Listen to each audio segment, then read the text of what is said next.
반갑습니다. 오늘 날씨가 너무 좋은데요. 이렇게 좋은 봄 날씨를 포기하고 이 테드에서 계시는 분들이 좀 안 듣기도 한데 이 테드에서 새로운 봄을 좀 만나봤으면 좋겠습니다. 저는 여러분처럼 대학생 때 아프리카 케냐에 단기 봉사를 한 적이 있습니다. 그때 생애 처음으로 비행기를 타고 외국에 나갔었는데 저의 꿈 중에 하나는 비행기를 탈 때 저를 통해서 도움을 받고 희망을 얻고 즐거워할 사람들을 기대하며 그 비행기를 탔었습니다. 근데 제가 케냐에 간 곳은 기근으로 인해서 수많은 사람들이 굶어 죽고 있는 그런 곳이었습니다. 실제로 제가 거기서 봉사할 수 있는 것은 하나도 없었습니다.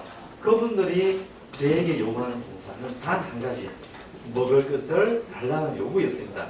하지만 저는 대학생이었기 때문에 제가 줄 수 있는 것이 아무것도 없었습니다. 저는 여러분처럼 이렇게 공학을 전공했었고 고등학교까지 교육을 받았지만 사실상 굶어 죽어가는 사람들에게 제가 배운 학문들, 그 지식들은 그 봉사 시간에는 아무런 의미가 없다는 것을 깨닫게 되었습니다. 저는 그 사람들에게 제가 아무런 도움이 못 되는 무의미하고 무능력하고 또 너무 헛된 인생을 살아왔다는 것을 그 순간에 깨닫고는 정말 어떻게 앞으로 살아가야 될까라는 고민들을 하면서 더 이상 실생활에 도움이 안 되는 학문이 아니라 정말 내가 다시 이런 어려운 사람들을 만나면 이들에게 희망을 만들어 줄 수 있고 죽음으로 향하는 그 삶에 생명을 줄 수 있고, 그래서 그들의 미래를 열 수 있는 어떤 것을 공부한다 그러면 제 인생은 정말 의미 있고 보람되겠다라는 생각을 했습니다. 그때 제가 만났던 굶주리는 사람들은 거진 다 굶어 죽었습니다. 저는 그때 제 마음속에 아주 쓰라린 경험들을 하면서요, 그분들이 저로 하여금 측정 기술을 공부할 수 있도록 동기부여를 해줬습니다. 저는 2002년도에 영국에서 측정 기술을 공부했습니다. 제 마음속에는 그때 제가 도와주지 못했던 그 사람들에게 빚진 마음으로, 그래서 다시 내가 그들 앞에 서게 되면 그들의 절망을 희망으로 바꿀 수 있는 사람이 되기 위해서 그런 공부를 했었습니다. 지금은 경남 산청에 있는 민들레 공동체에서 대한기술센터를 세워서 측정 기술의 가치가 실현되는 그런 마을을 만들고자 계속 일해오고 있고요. 또 여러분처럼 측정 기술을 배워서 혹은 거기에 관심이 있어서 아시아, 아프리카에 혹은 지역사회에 봉사하려는 사람들에게 측정 기술을 알려주고 또 교육하는 일들을 해오고 있습니다. 처음에 제가 이런 측정 기술 관련된 일을 할 때는 많은 사람들이 이 기술의 개념에 대해서 알지를 못했습니다. 그래서 처음 시작할 때는 대안기술이라는 개념으로 시작을 했는데요. 최근에 여러 대학에서 측정 기술 관련된 연구소도 만들고 재단도 만들고 또 코이카나 굿네이버스 같은 여러 국제 봉사단체에서 측정 기술을 이용한 지역사회 봉사 활동들을 하면서 이게 여러분들에게 많이 알려진 것 같아요. 네. 그리고 이제 작년이죠. 작년에는 현대 계열사의 한 회사가 측정 기술 관련한 공모전을 했습니다. 그래서 여기에 전국에 있는 수많은 대학생들이 좋은 아이디어를 가지고 그 공모전에 응시를 했고요. 거기에 당선되었던 학생들이 자신들의 아이디어를 가지고 아시아 아프리카에 봉사할 수 있는 그런 기회들이 주어지기도 했습니다. 근데 제가 좀 이렇게 염려스러운 것은 한국 사람들의 최고의 장점이자 단점 중에 하나는 누군가가 좋다고 한다 그러면 모든 사람이 다 뛰어든다는 거예요. 그래서 이렇게 몇몇 사람만 하는 것이 아니라 여러 사람들이 이제 경쟁에 승리하기 위해서 경쟁하다 보니까 이 측정 기술이 의도하고 있는 그런 어떤 가치와 또 지역 사회가 있는데 그런 것들을 고려하지 않고 기술로서만 이렇게 다가가는 부분이 있더라고요. 그래서 이제 좀 염려가 됩니다. 이게 어떻게 앞으로 진행될까? 단순히 이런 시대적인 흐름의 유행으로서 끝나는 것이 아니라 앞으로 지속 가능하게 한국의 지역사회와 아시아 아프리카를 이렇게 변화시키는 그런 기술이 되었으면 좋겠는데요. 우리가 과거의 경험을 보면은 1980년대에 미국의 지미 카터 대통령이 집권할 때에 측정 기술을 통해서 미국 사회를 바꿔보려는 정책적인 시도가 있었습니다. 하지만 이 측정 기술은 사실 중간 수준에 해당하는 기술이에요. 그러다 보니까 실제로 미국 사회에 뿌리내리지 못하고 이게 실패한 경험이 있고요. 또 오랜 시간 전부터 아시아, 아프리카에서는 이런 기술을 통해서 지속 가능한 지역사회 발전이 필요하다는 것은 알고 있지만 여전히 여기에 대해서 구체적인 대안이나 혹은 성공적으로 잘 정착된 사례들이 나오고 있지를 않습니다. 저는 이제 몇 가지 실패한 이야기들을 좀 여러분들과 나누고요. 그래서 우리가 어떤 방향으로 측정 기술의 방향이 흘러가야 될지, 그 지금 한국에서 행해지고 있는 한 측정 기술의 사례들을 보여주면서 우리가 앞으로 어떤 사회를 꿈꿔야 되겠는가, 그런 부분들을 좀 나누고 싶습니다. 여기는 아프리카 케냐의 투카나라는 지역입니다. 이 지역은 반사막 기후를 가지고 있는데요. 이 지역에는 화장실이 없습니다. 사람들이 급할 때는 나무 뒤에나 숯불 속에서 볼일을 봅니다. 우기철 비가 오면 빗물에 의해서 그 인분들이 웅덩이에 모입니다. 그리고 설사병이나 다양한 질병들을 일으키면서 그 지역 주민들을 괴롭힙니다. 이런 문제들로 인해서 서구 유럽에 봉사하던 사람들이 이 지역에 화장실을 만들었습니다. 콘크리트 블록으로 아주 멋지게 만들었습니다. 이분들이 사는 집보다 더 멋지고 훌륭하게 만들었습니다. 근데 문제는요, 그런 화장실이 만들어져도 이 지역에 사는 사람들은 여전히 나무 뒤에와 숯불 뒤에서 볼일을 본다는 거죠. 아무도 이 화장실을 사용하지 않더라는 거죠. 제가 가서 그 이유를 물어봤습니다. 왜 이렇게 멋진 화장실이 있는데 사용하지 않습니까? 그분들의 대답은 우리의 언어 속에는, 우리의 역사 속에는, 우리의 관습 속에는 화장실이라는 말이 존재하지도 않고 그런 개념이 있지도 않다. 그래서 우리는 이것이 왜 필요한지, 그리고 이것이 무엇인지 사람들은 알지도 못한다라고 이야기를 했습니다. 서구 사람들이 문제로 생각했던 그런 질병 문제를 이분들은 오랜 시간 동안 겪어오면서 이게 하나의 삶의 일부가 되어버린 거예요. 이게 문제가 되지 않았던 거죠. 그래서 이 화장실은 지어진 지 30년이 다 되어 가지만 지금도 아무도 사용하지 않는 버려진 건물로 되어 있습니다. 제가 볼 때는 그분들의 집보다 훨씬 좋은데도 말입니다. 두 번째 이야기는요, 자전거 발전기 이야기입니다. 우리 아이들의 모습인데 자전거 발전기 위에 올라가면 아이들의 표정이 저렇습니다. 여러분들도 저 위에 올라가면 저런 표정이 나옵니다. 근데 저 표정이 얼마나 지속될까요? 제가 볼 때는 1분을 넘기지 않습니다. 자, 1분이 지나가면 점점 힘들어지고 어려워집니다. 사람의 힘으로 전기를 만든다는 것이 얼마나 어려운지 몰라요. 처음에는 저렇게 웃을 수 있지만 나중에 가면 안 좋습니다.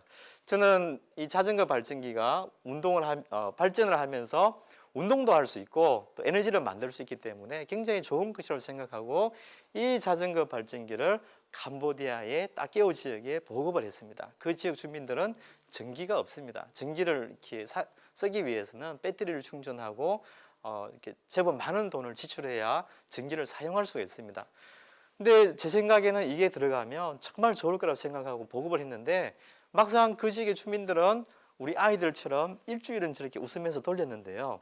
그 다음부터는 아무도 이 발전기를 돌리질 않습니다. 사용하질 않습니다. 왜 그런지 아십니까? 힘들기 때문이에요.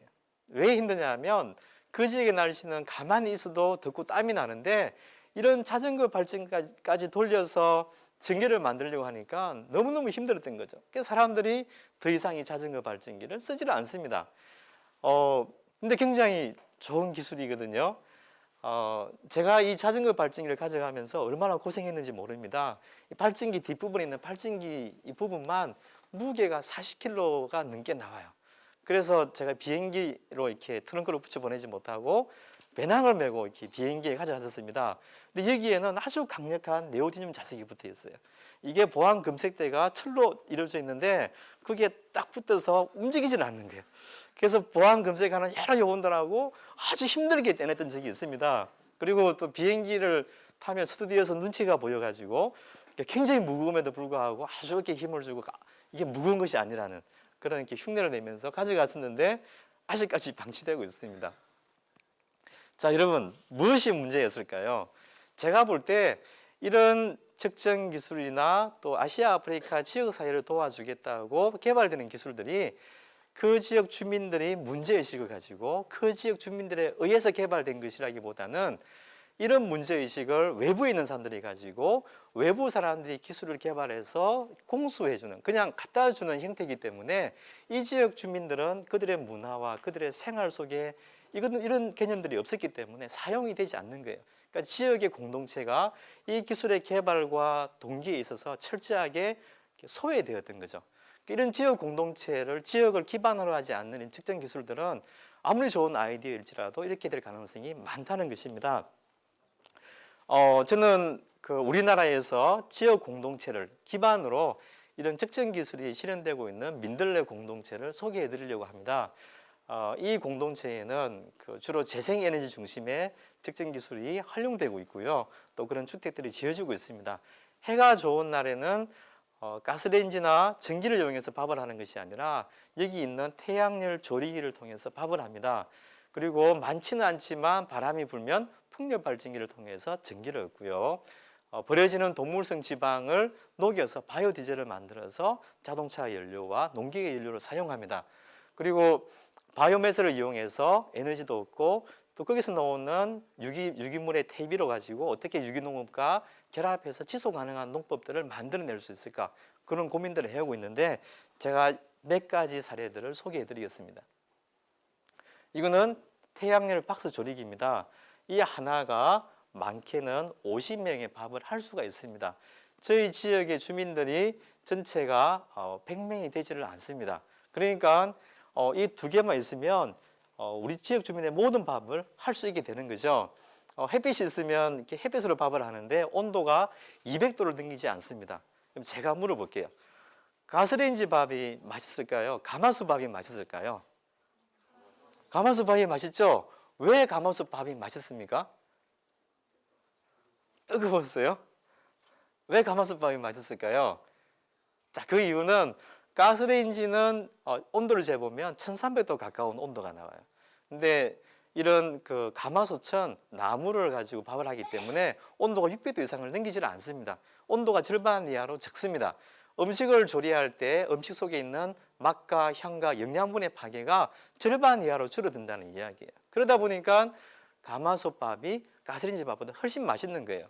이거는 200도 이하라고 했습니다. 제가 물어볼게요. 가마솥 밥이 맛있을까요? 태양열 조리밥이 맛있을까요? 그래도 가마솥 밥이 맛있겠죠? 아닙니다. 태양열 조리밥이 훨씬 맛있습니다. 이거는 지난번 태양에너지 교육 때 참석하신 분들이 스티로폼 박스와 종이 박스를 이용해서 만든 아주 단순한 태양열 박스 조리기입니다. 제가 개발한 건데요. 만드는데 많이 들지 않습니다. 한쪽에는 계란을 삶았고 한쪽에는 밥을 했습니다. 3월인데 날씨가 어느 정도 쌀쌀한 날씨였습니다. 함께 볼까요?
정말 맛있어요. 드셔보시면 정말 맛있어요. 하지만 여러분, 이런 단순하고 좋은 것들이 사실은 쉽지가 않아요. 여러분 생활 속에 쓰여지기가. 이렇게 보면은 정말 좋은데, 또 다른 영상 하나 볼까요? 네, 이거는 이번에 만든 박스 조리기를 가지고 이렇게 50인분의 밥을 하는 영상입니다. 이게 50인분, 저기 50인분, 총 100명의 식사를 준비하는 거고요. 온도가 지금 155도를 넘어가고 있습니다.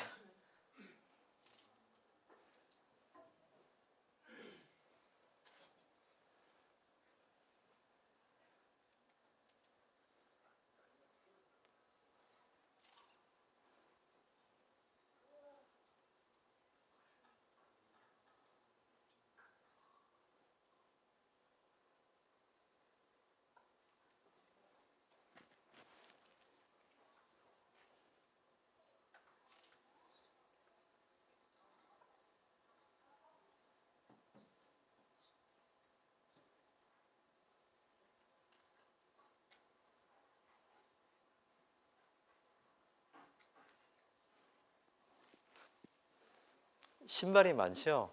밥 먹는 사람들이 많습니다.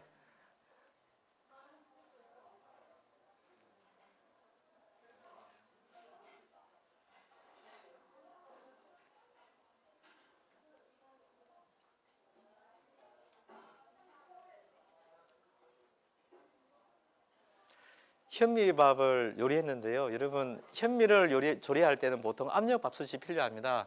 하지만 태양열 조리기로 밥을 할 때는 압력밥솥이 필요 없습니다. 그런데 압력밥솥으로 한 어떤 회사에서 놓은 압력밥솥으로 한 밥보다 훨씬 맛있습니다.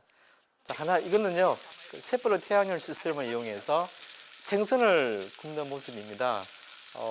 태양열을 이용하는 에너지 기술들은 굉장히 종류가 많고요.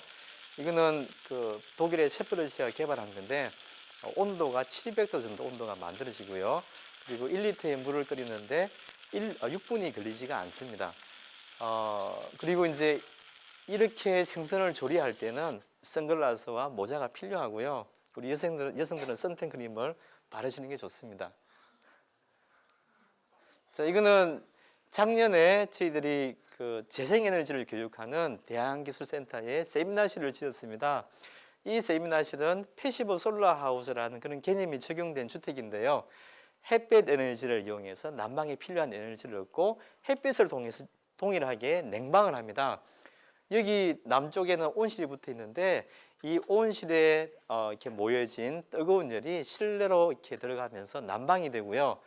그리고 여기 있는 그 흙벽들은 낮 동안에 뜨거운 열기를 저장했다가 밤이 되면 이 뜨거운 열기를 온실과 실내로 이렇게 방출하는 역할을 합니다. 그래서 저희 지역에서 가장 추울 때가 보통 영하 10도예요. 남쪽에 있기 때문에 영하 10도인 새벽에 온도 측정을 하면은 온실은 1도, 실내는 약 10도 정도 온도가 나오고요. 미국에서 지어진 단열성이 잘 보장된 그런 패시브 솔라하우스 같은 경우에는 여름철에는 최고 온도가 23도, 겨울철에는 최저 온도가 18도가 나옵니다. 그러니까 우리가 충분히 이렇게 화석연료를 쓰지 않고도 냉난방할 수 있는 그런 어떤 생활 방식입니다. 이 영상은 그 버려지는 동물성 지방을 추출해서 바이오 디젤로 만들기 위해서 이렇게 만들고 있는 모습인데요. 이게 돼지 지방입니다. 우리가 돼지 지방이나 이런 동물성 기름을 추출할 때도 화석 연료를 사용하지 않습니다. 이런 태양 에너지를 쓸 수 있는 게 있으면 이렇게 아주 쉽게 동물성 지방을 추출할 수 있고요. 또 이제 저희가 이런 일을 하다 보면은 이렇게 냄새가 너무 좋아요. 그러니까 바비큐 냄새 나는데 동네에 이 개들이 정말 힘들어하는 날이고요. 파리들도 좋아합니다. 그래서 이제 기름을 짜다 보면 뭐 돼지 기름이나 혹은 이렇게 동물성 기름만 짜는 것이 아니라 파리 기름도 동시에 추출해 낼 수가 있습니다. 자, 여기 보시면 파리가 같이 이렇게 자기의 이렇게 기름을 이렇게 주고 있는 모습이 보입니다. 여기서 만들어진 바이오 디젤을 자동차에 넣고 타고 다니면요, 자동차 이렇게 뭐죠? 저게 그 뒤쪽에 있는 배기통에서 바비큐 냄새가 나요. 그래서 이 차를 타고 마을을 지나가면 동네 개들이 다 따라다녀요. 정말 이렇게 좋은 날이죠. 이거는 다른 종류의 샛별로 태양열 시스템인데 난방을 위해서 이렇게 만들어진 것입니다. 저 반사판의 면적이 각각 2.7평방미터 되는데 이 세 개 정도의 면적이 되면은 30평 규모의 집을 난방할 수 있고요. 또 하루에 400리터의 물을 끓일 수가 있습니다. 조금 적은 규모의 집을 짓게 되면 이렇게 난방을 할 뿐만 아니라 이렇게 세끼 밥도 요리할 수 있는 그런 에너지원이 됩니다. 사실은 이런 그 말고도 다른 종류의 다양한 실험들이 되어지고 있지만 여러분 이게 이런 지역 사회에 뿌리 내리고 접목되는 데는 많은 시간이 걸립니다. 그리고 우리가 이렇게 서로 이렇게 생활 방식을 바꾸려고 노력하지 않으면 이런 것들이 아무리 좋아도 우리 생활 속에 들어올 수가 없어요. 이게 이런 지역에서 그나마 유지되고 실험되어지고 또 그래서 더 나은 모델로 개발되고 지역에 보급될 수 있는 것은 이 지역에 있는 공동체가 이런 에너지 문제에 대해서 같이 고민했고요. 그에 대한 대안을 찾기 위해서 지역 공동체가 자발적으로 참여를 했습니다. 이 기술들은 이 지역에서 자체적으로 이렇게 개발된 기술이라기보다는 외부에서 도입된 기술입니다. 그럼에도 불구하고 지역 공동체를 기반으로 하고 있기 때문에 이런 기술들이 뿌리 내리면서 이렇게 지속되고 있는 거죠. 저는 그 적정기술 운동을 보면서 이것이 유행으로 끝나지 않기 위해서는 우리 지역이 더불어 함께 가는 것이 반드시 필요하다는 생각을 하게 되었습니다. 그 어네스트 프리드리히 슈마허가 1960년대에 중간기술의 개념을 창안합니다. 이 중간기술의 개념은 적정기술이라는 이름으로 바뀌어져서 오늘날 우리에게 사용이 되고 있고 우리 생활 속에 들어와 있습니다. 슈마허가 중간기술을 만들면서 이렇게 그 목적했던 것은 무엇이냐 하면 지역사회가 지속가능하게 유지되면서 발전되는 것이었습니다.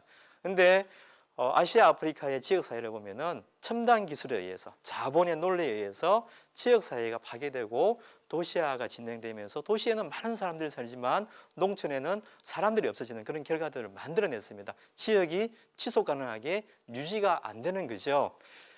슈마허의 사상과 삶을 보면 이 적정기술이 추구하는 그 가치는 지역의 지속가능함 그리고 빈입빈 부익부가 발생되지 않는 그런 양극화가 발생되지 않는 자립 가능한 작은 규모의 경제체제 평화가 지속될 수 있는 것 그리고 이기주의, 개인주의를 넘어서는 지역 공동체성 회복 등을 위해서 사실 이런 가치들이 실현되는 지역사회를 유지하고 발전하기 위해서 슈마허는 적정기술의 개념을 만들었던 것입니다. 그래서 우리가 이런 근본적인 목적에 대해서 무시하고 기술에만 초점을 맞추는 것은 저는 바람직하지 못하다는 생각이 들고요.